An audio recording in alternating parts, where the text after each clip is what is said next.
Zanzibar, kisiwa chenye marashi ya karafuu na historia ya karne nyingi, kimeendelea kuwa kivutio cha kipekee cha watalii kutoka kona zote za dunia. Katika maji ya buluu ya bahari ya Hindi, kisiwa cha Zanzibar kimeendelea kuangaza kama lulu ya utalii wa Afrika Mashariki. Ni kisiwa chenye historia ndefu, utamaduni wa kipekee na ukarimu wa watu wake, mambo ambayo leo yamekuwa kivutio kikuu kwa maelfu ya wageni kutoka mataifa mbalimbali. Katibu mtendaji kamisheni ya utalii Zanzibar, Bwana Arif Abbas Manji, anatueleza namna ambavyo sekta ya utalii Zanzibar imekuwa ikiongeza pato la nchi na kusaidia kukua kwa uchumi. Ukiangalia sekta ya utalii ndiye sekta mama kwa hapa Zanzibar. Sekta ya utalii inachangia takriban 30% ya kipato chote cha taifa cha Zanzibar. Naweza kusema kwamba hali yetu hii ya amani pamoja na utulivu ni sababu kubwa ya sisi kuweza kuwavutia wageni pamoja na watalii. Kwa kuwa tuna vivutio, lakini kuna nchi nyingi sana nazo pia zina vivutio tofauti. Lakini nchi ambayo inaweza kung'ara katika sekta hii ya utalii ni nchi ambayo inakuwa ina amani, ina utulivu, kwa kuwa hiyo ni nchi ambayo mgeni anaweza kwenda kutalii bila ya kuwa na hofu yoyote, akafanya vitu vyake na biashara zikaendelea bila ya kuwa na hofu ya aina yote ile.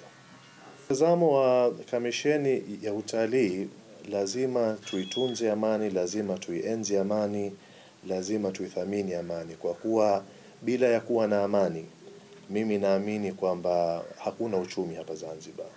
Tumeona kwamba huu uchumi wetu kwa moja 30% unatokana na sekta ya utalii. Ila sio hapo tu 30. Kuna sekta ambazo ni tofauti, kuna sekta ya usafirishaji, kuna sekta ya vyakula, sekta nyingi ambazo nazo pia zinategemea utalii. Mimi hapa naweza kusema kwamba 100% ya biashara zote au ya uchumi wote ambao uko Zanzibar unategemea sekta hii yetu ya utalii. Sasa tukiharibu amani yetu, ujue kwamba tumeua uchumi wetu. Kwa hiyo tulinde hii amani yetu, tuienzi na pia tuidumishe amani yetu. Huu uchaguzi kwangu mimi hauwezi kuharibu taswira. Kwangu mimi huu uchaguzi ni kitu ambacho kinaweza kuwa ni experience mpya kwa mtalii. Akaja hapa nchini kwetu, akaona kwamba kuna uchaguzi unafanyika, uchaguzi ni wa huru, uchaguzi ni wa amani. Mpaka leo hii mahoteli yote yana wageni yamejaa. Kwa hiyo Zanzibar kuna amani ya kutosha. Tunawasihi watalii wote waje Zanzibar, wala msiogope chochote. Uchaguzi kwenu nyinyi unaweza kuwa kama tour. Yani mkaje sasa mkaona kwamba kuna uchaguzi unafanyika na shughuli zote zinaendelea kama kawaida. Tumeanza kwa kuzunguka katika fukwe mbalimbali, kuzungumza, tuna wadau pia ni mbalimbali, kuna beach boy na wapaka hina, kuna mahoteli, tour guide na tour operators. Tumeweza kutoa elimu, tumeweza kuwafahamisha kwamba lazima tulinde amani, kwa kuwa haya maisha yetu yote yanategemea sekta hii yetu ya utalii. Kwa hiyo tukiharibu hapa, ujue kwamba tumejiharibia maisha yetu. Miaka ya hivi karibuni sekta ya utalii Zanzibar imeendelea kushuhudia ukuaji mkubwa, jambo ambalo limechangiwa kwa kiasi kikubwa na hali ya amani na utulivu wa kisiasa. Kadiri Tanzania inavyosogea kuelekea uchaguzi mkuu wa Oktoba 29 mwaka 2025, hali ya amani na utulivu visiwani hapa imekuwa chachu kubwa ya ongezeko la wageni wanaofika kutalii na kujifunza utamaduni wa watu wa visiwa hivi vya Unguja na Pemba.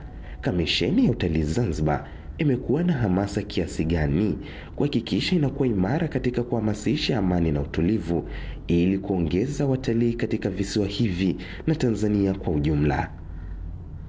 Sisi kama kamisheni ya utalii tunashirikiana na taasisi nyingi sana.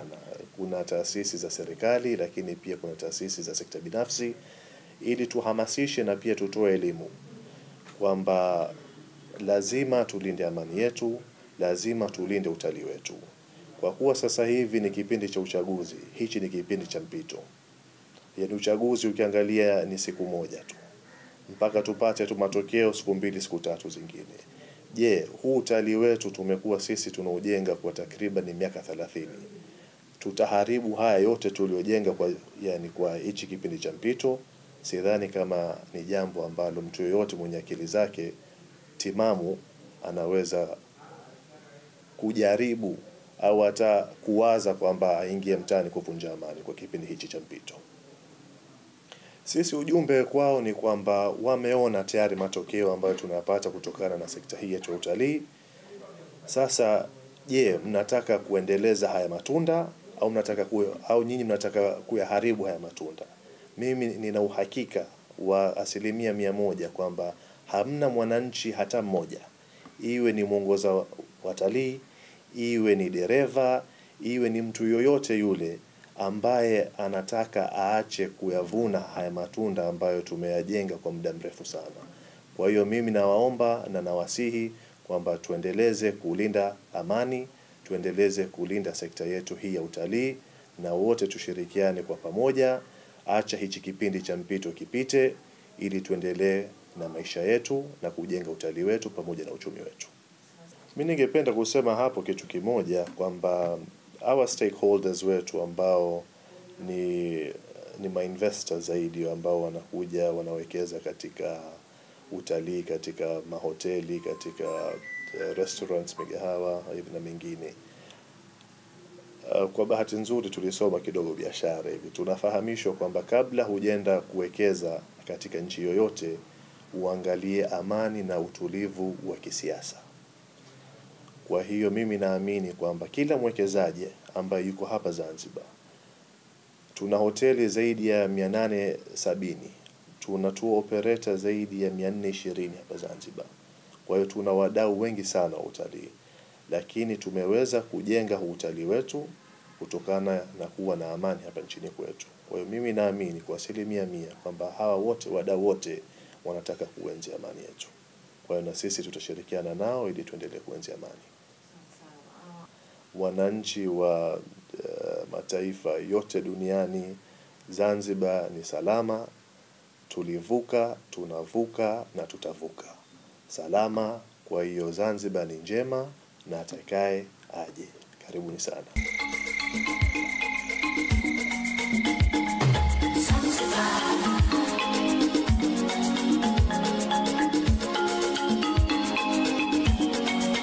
Naitwa Hakim Kimara, ni mkuu wa uhusiano wa Kamisheni ya Utalii Zanzibar. Wito wangu kwa wananchi ni kwamba tunaelekea katika uchaguzi mkuu ndani ya mwezi huu, na tunashukuru mwitikio wao, tunashukuru jinsi gani ambavyo wanalinda utalii wa Zanzibar, na tunashukuru pia idadi ya watalii inavyozidi kuongezeka tofauti na ambavyo tulivyokuwa tunategemea. Kwa sababu hata kama mwaka jana idadi ya watalii ilikuwa ni kama 1064, lakini mwaka huu, muda huu ambao tumekuwa tukizoea idadi kipungua, kwanza ni off season, lakini idadi inazidi kuongezeka. Kwa hiyo inawezekana wana sababu nyingine za kuja, ikiwemo kuja ku-experience uchaguzi wa Zanzibar ukoje.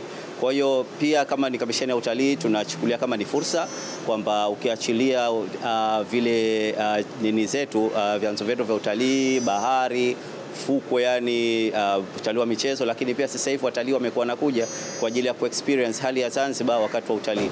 Kwa hiyo nashauri tukumbuke kwamba sekta ya utalii ndio sekta mama ya uchumi wetu.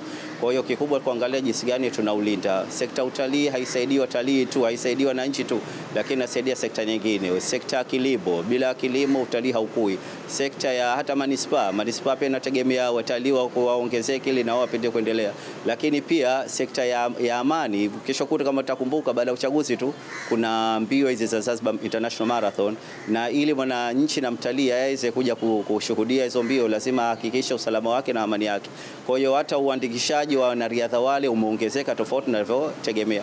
Kwa hiyo wasia wangu, ujumbe wangu kwa wananchi, tulinde utalii wetu. Uchaguzi ni mpito, lakini ni utalii ndio unaotuweza kufanya nchi yetu iendelee. Watalii kutoka ndani na watalii kutoka nje tunawakaribisha Zanzibar muda wote ambao watajisikia kuja.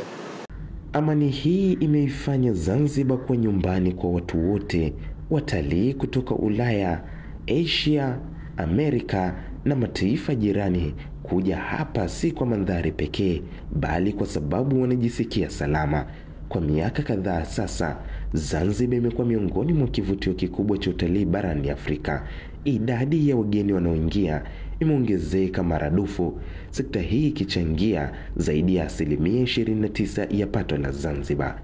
Mafanikio haya si ya bahati, ila yametokana na uwepo wa amani, huku mmoja ya mtalii akieleza hali ilivyo shwari iliyopo Tanzania na imeweza vipi kumvutia kuja kwa wingi Tanzania.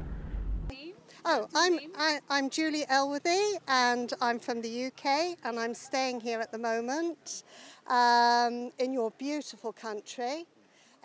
Naitwa Julie, natokea UK. Nimetembelea nchi takriban 8 mpaka hivi sasa, lakini mna nchi nzuri sana. Kila kitu hapa ni kizuri.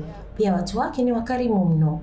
The Zanzibar, it's just beautiful. Everything, I cannot fault it. Have you been to mainland? We've been to, no, not Tanzania, but we will go there one day. We were supposed to go to Madagascar on this trip, but it was cancelled the day before we were due to fly. So we chose Zanzibar. Kwa hiyo tukachagua Zanzibar. Nafikiri mnatakiwa kutunza kisiwa hiki na hadhi yake, kwa sababu pia katika nchi hizo zote 7 nilizotembelea, hii imekuwa sehemu rafiki na yenye ukarimu mno. Ni lazima muwe na serikali yenye viongozi wazuri, mchague viongozi wazuri waweze kuendeleza na kutunza vivutio hivi vya kitalii na kuvutia watalii wengi zaidi mahali hapa. Na hapa tutakaa kwa wiki 3. Tutakwenda Johannesburg halafu nyumbani. Na nitarudia kusema kuwa Watanzania ni watu wema sana na watalii watakuja wengi zaidi sababu nchi iko na mazingira ya amani sana.